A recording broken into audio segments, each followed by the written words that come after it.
If you would like to appear on an episode of My Story Living with Lupus, you can contact us at mystorylivingwithlupus@gmail.com. Also visit us on our Instagram page and also our website, My Story Living with Lupus.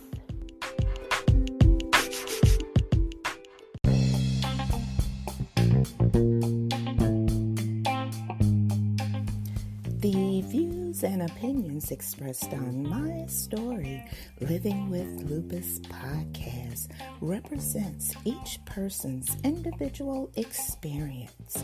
By listening to this podcast or reading our blog, you agree not to use this podcast or blog as medical advice to treat any medical condition in either yourself or others.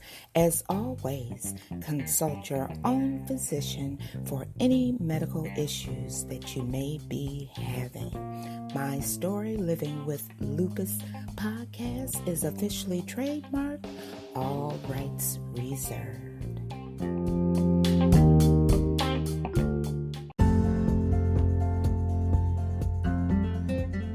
Thank you for joining me for another episode of My Story Living with Lupus podcast. I'm your host, Susan Hendricks, and I'm so glad that you can join me on this Friday, July 17th, 2020. Today we will be discussing children with lupus who transfer to adult care are less likely to access care. That's right. Also, I want to give a shout out to the Canadian Prime Minister for what is going on over in Canada and how they are taking care of their people. Also, you know what I want you to do? That's right, all the way from the United States to Nairobi, Kenya. That's right, grab your cup of coffee, your cup of tea, and to my listeners late at night, now you know I appreciate you, so grab that favorite glass of wine and come on and join the conversation right here on My Story Living with Lupus.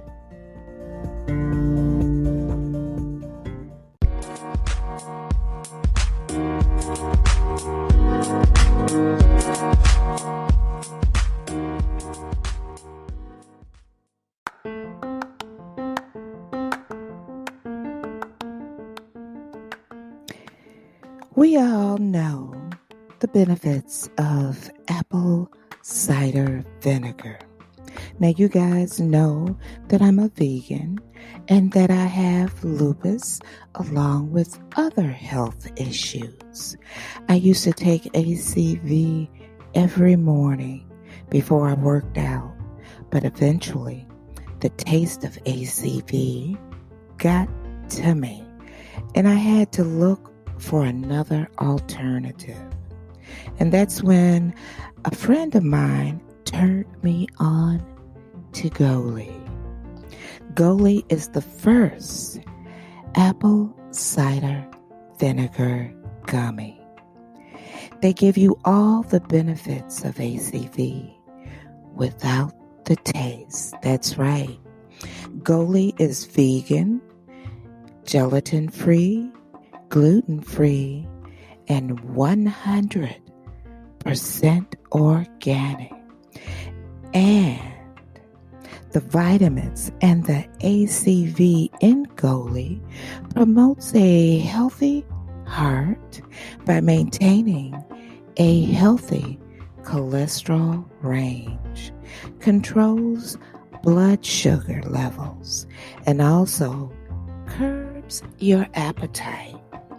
And the best part about Goli, for every cell generated, a child in need receives a 6-month supply of essential vitamins with Vitamin Angels. So, if you don't believe what I'm saying, I'm going to give you some information so you can try Goli for yourself. Here's a promo code you can use. It's SUELYN1. That's SUELYNNE1. And you'll receive 5% off of your initial purchase. Also, I'll leave a link in the description in the podcast. So, why don't you go and try it for yourself? You won't believe how good it tastes. That's Goli.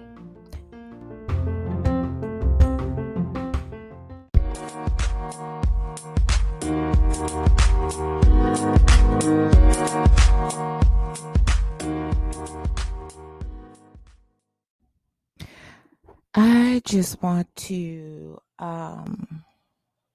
give props where it's due, and it's due to Prime Minister Trudeau in his efforts to make sure that the residents, Canadian residents, are taken care of during this time.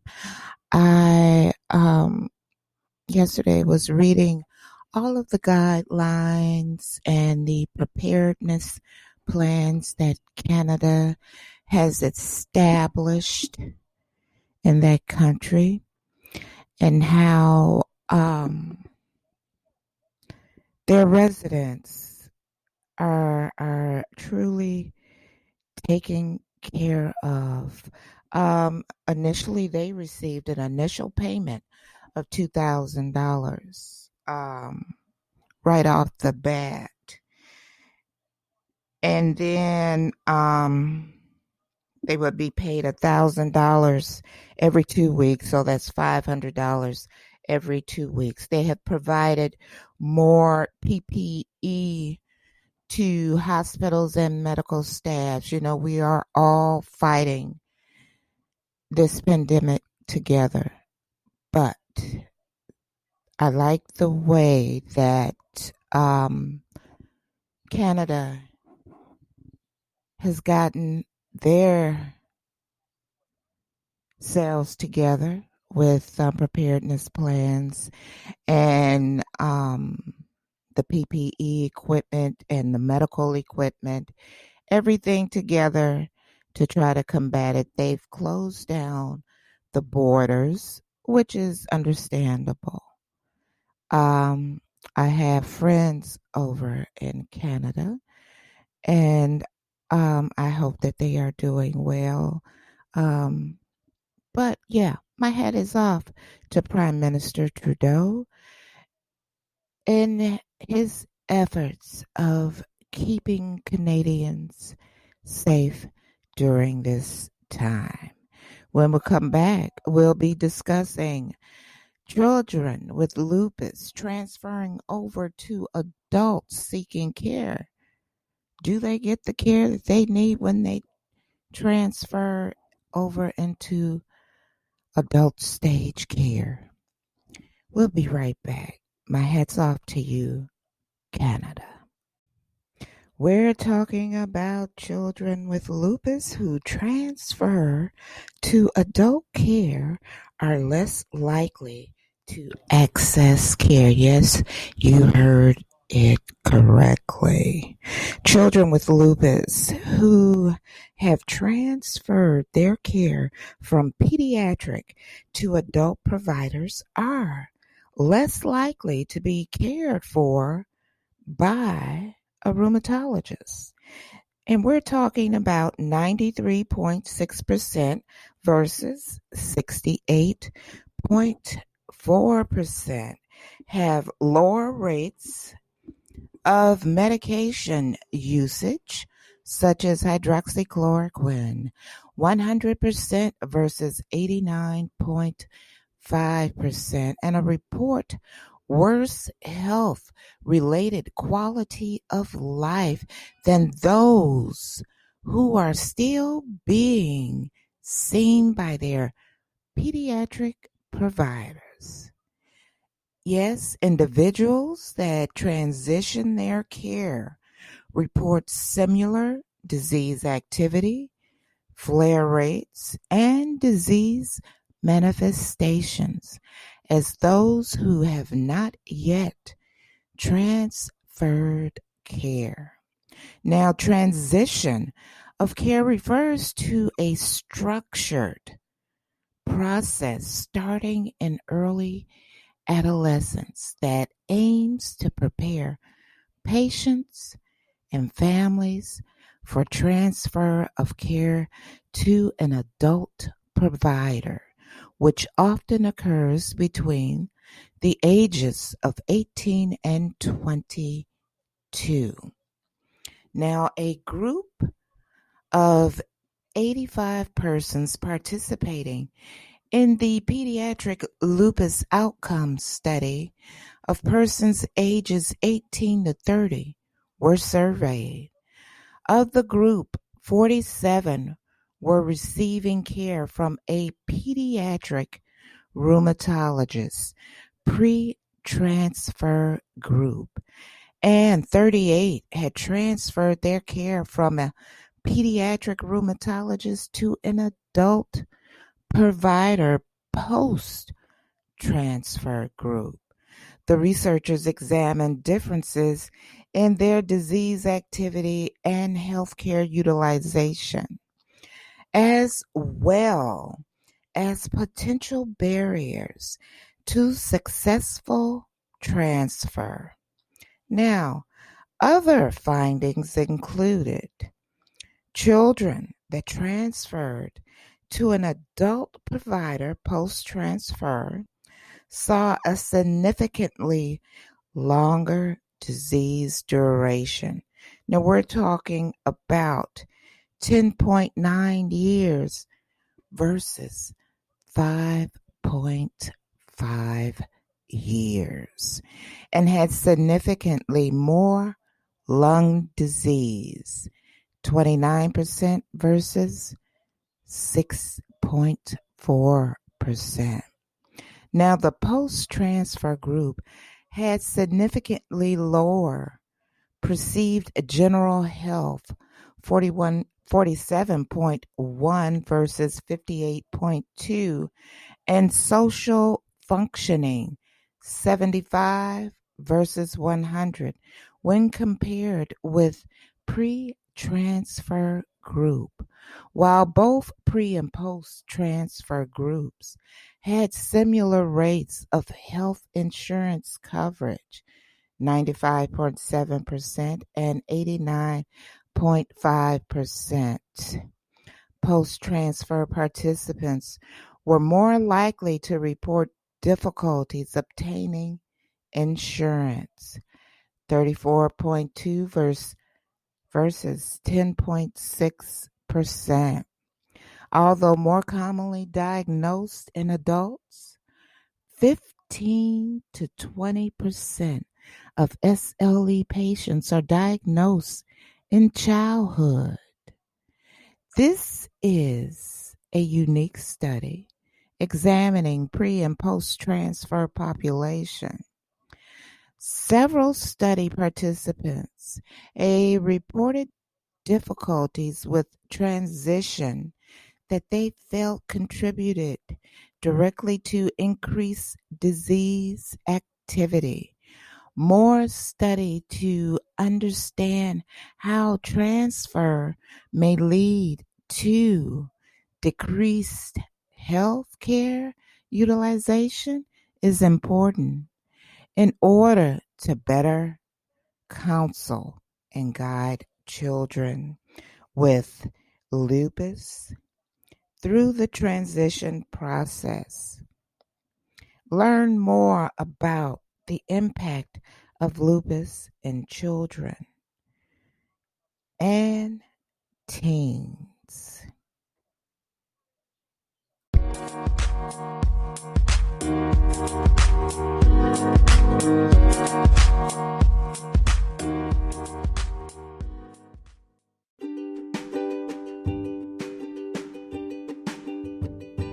You know, those of us with lupus experience hair loss, thinning hair, either from the illness or the medication we take.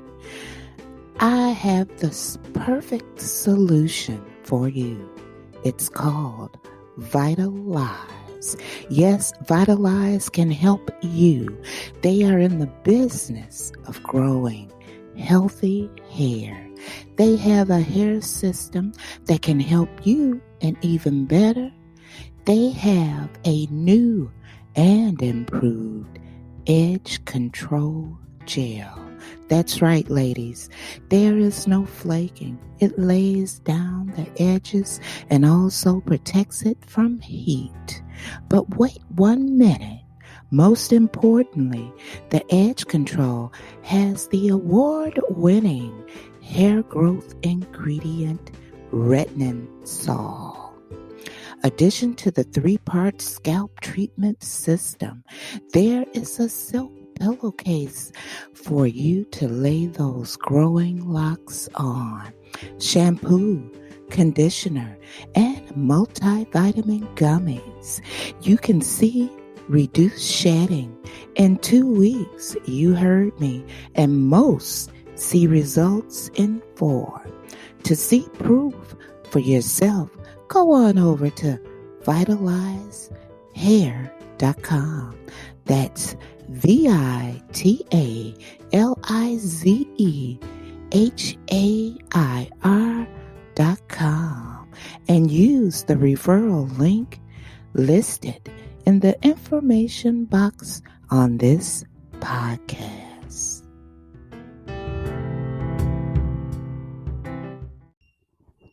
You know, I never understood that,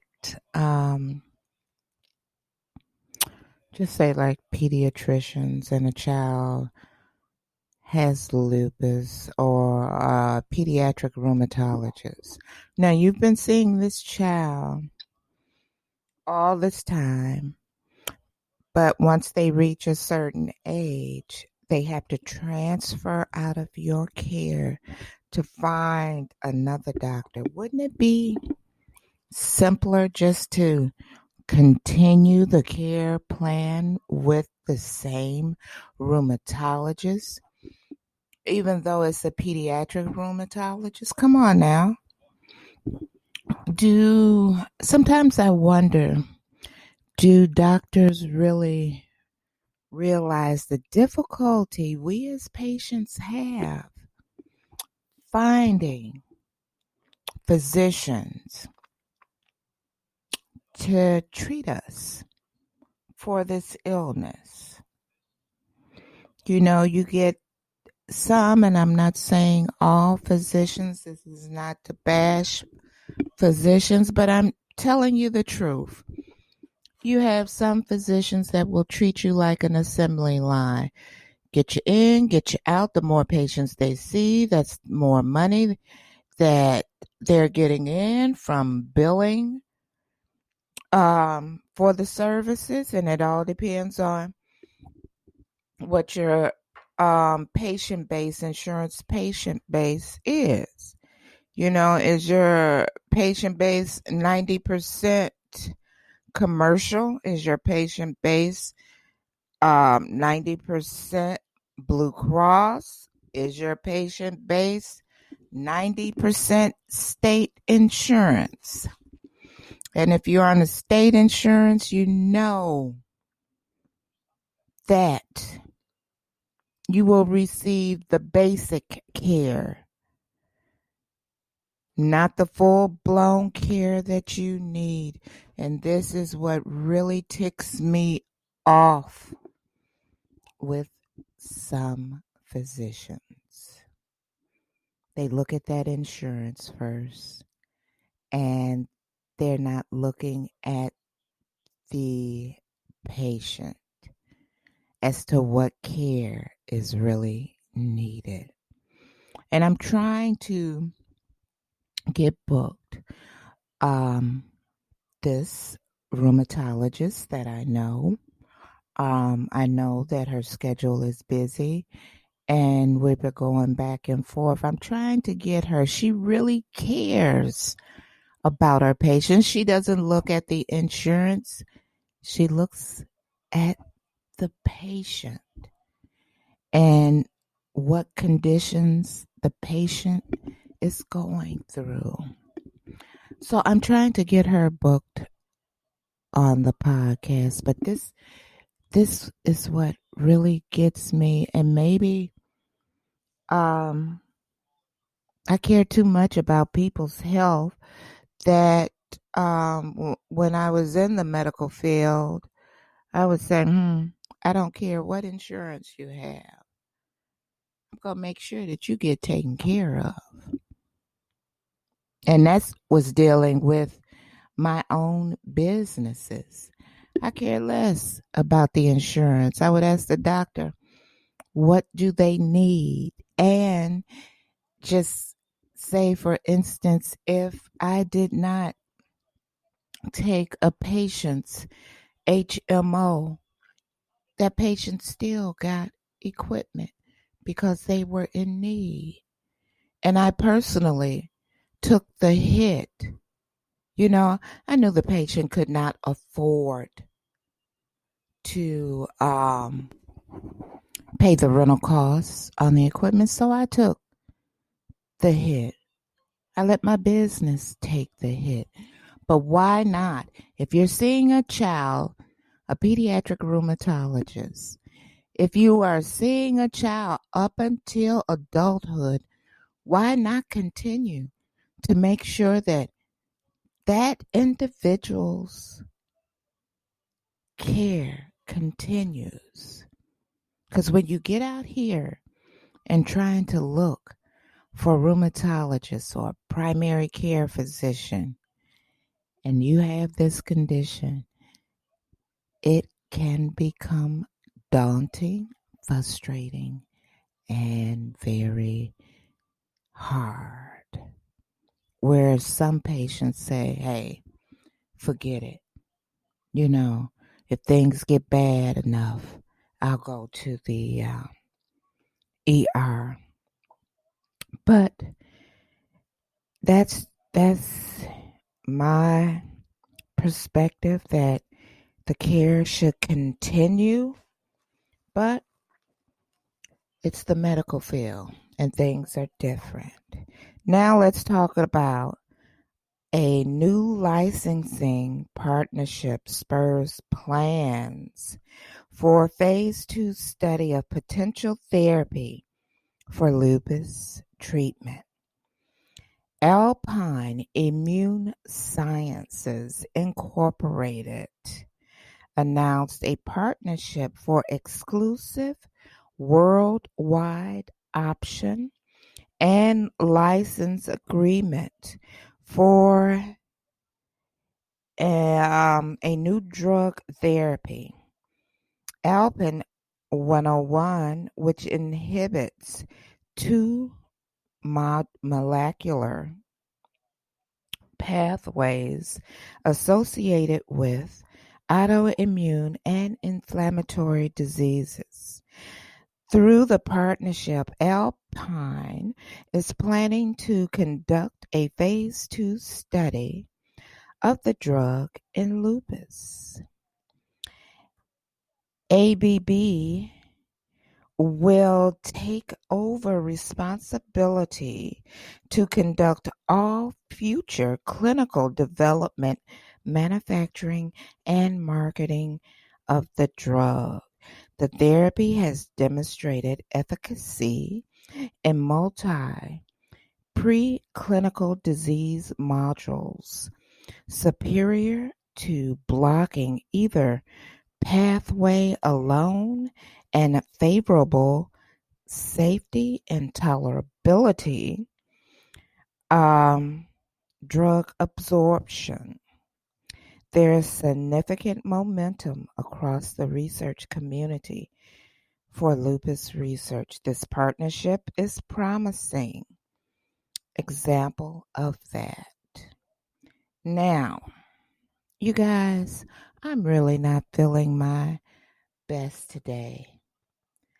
I am experiencing right lower quadrant pain. And it's either one or two things I'm looking at. It's either appendicitis or something else. It started late last night when I was trying to sleep. So if I sound a little out of it, I am, but I have things to do and it will continue on. So I will contact my physician, my rheumatologist, as soon as I finish up with this podcast. Would you, though, as a lupus patient, be inclined to participate in a phase 2 study regarding this drug? Would you do that? What are your thoughts on that? I would love to hear from you. I'll be right back to tell you about what my nonprofit is doing to assist those in need in the state of Michigan. So stay with me.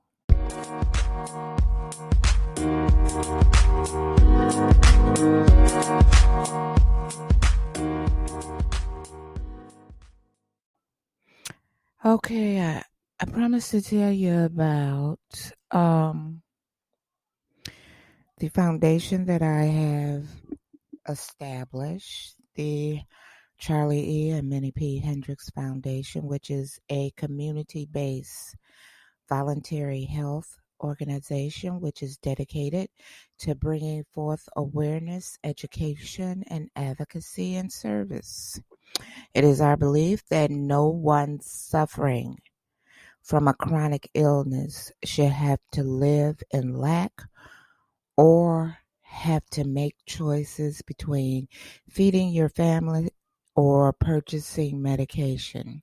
We believe in extending a helping hand instead of pointing a finger.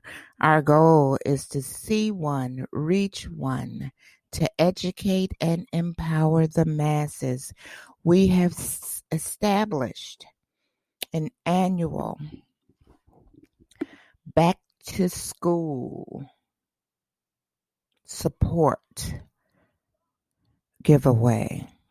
This support giveaway is for educators, teachers, along with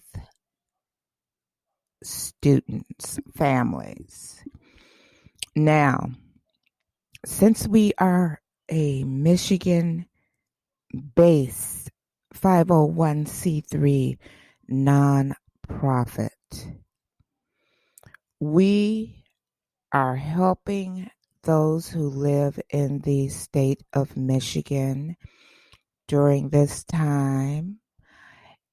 If our children, and I say our children because your children are a part of a village, I should say. And since they are a part of the village, it is my responsibility to do what I can to help those within the village. If you are in need during this time, and if your child will be attending in a traditional learning environment,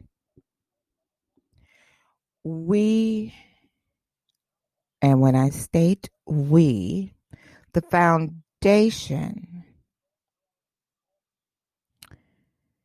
will be helping 2 families with a $100 donation going towards helping furnish school-age child or children with school supplies, clothing, and etc.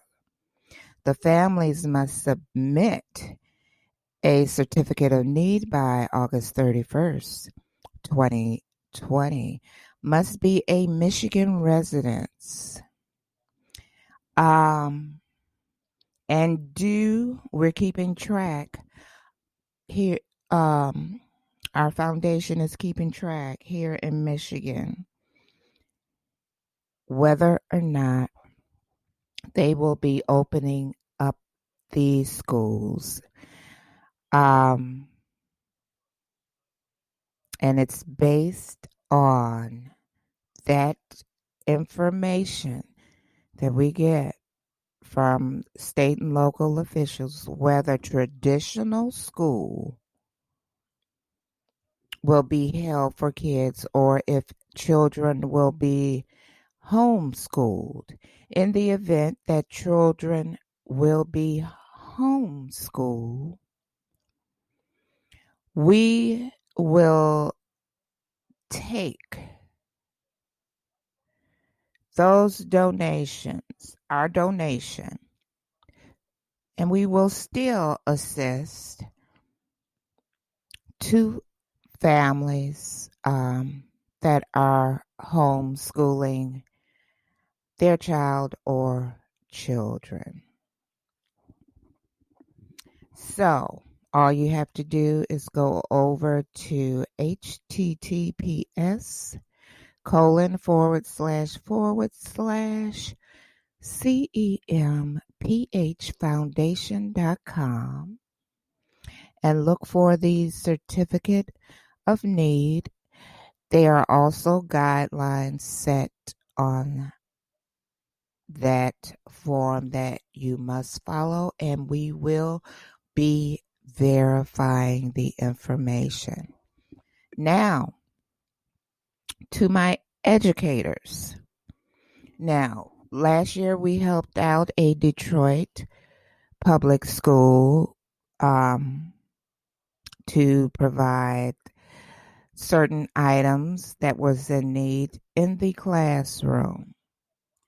Now, to my educators once again, the Charlie E. and Minnie P. Hendricks Foundation will help support one local area educator by providing a $100 gift card to help with supplies for his or her classroom.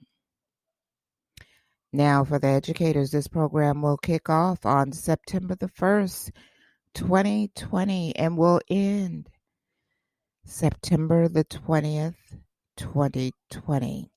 The educator must be a Michigan-based educator and also must submit a certificate of need, which is also available on the foundation website.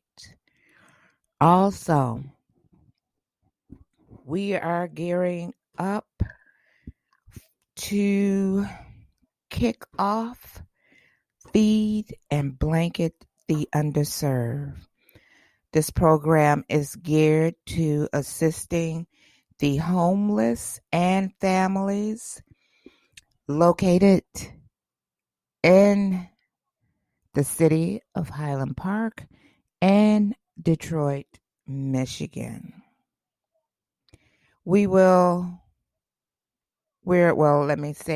working on providing blankets, socks, gloves, scarves, coats for the holiday and during the winter season. And for the families that reside in Highland Park and Detroit surrounding area, we have not forgot you. We know that this is a tough time for everyone. And we are working on getting you guys gift cards also to purchase food for your families. So, to stay abreast, you can visit the Charlie E. and Minnie P. Hendricks Foundation website once again at https://CEMPHfoundation.com.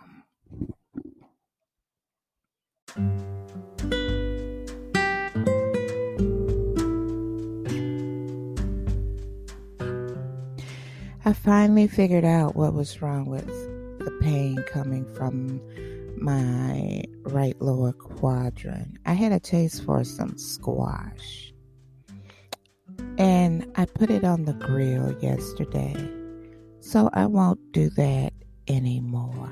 So, but yeah, I figured it out. Guys, if you are in need, please go, and if you live in the state of Michigan, go and fill out your certificate of need on the foundation website. Educators, do the same thing. We are closely monitoring the events to see whether children, along with educators, will be going back into a traditional setting or will remain homeschooled. Either way it goes, educators, I got you. Families, I got you. So don't worry, but just know all information received for the request will be verified by the foundation.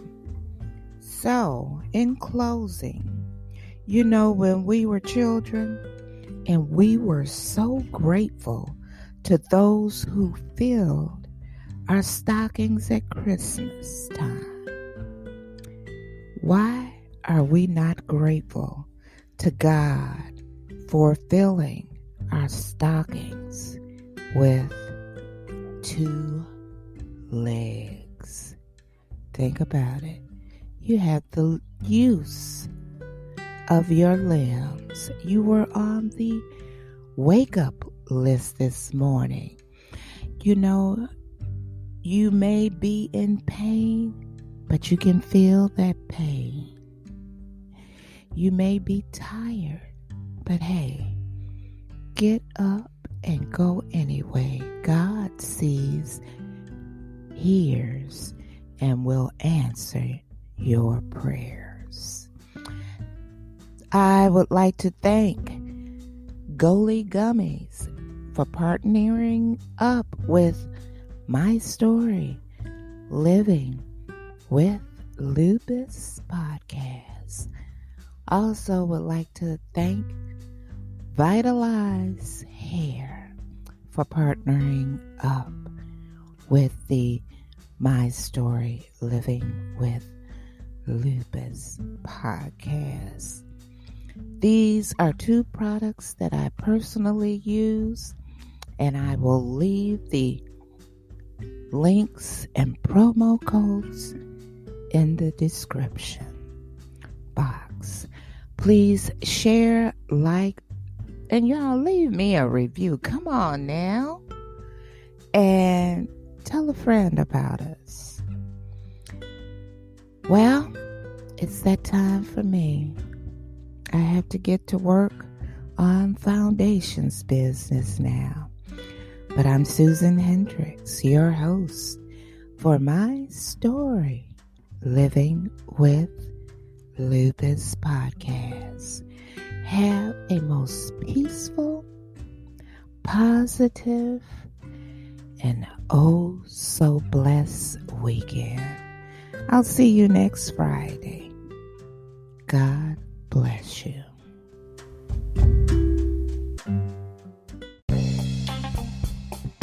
The views and opinions expressed on My Story Living with Lupus podcast represents each person's individual experience. By listening to this podcast or reading our blog, you agree not to use this podcast or blog as medical advice to treat any medical condition in either yourself or others. As always, consult your own physician for any medical issues that you may be having. My Story Living with Lupus podcast is officially trademarked, all rights reserved.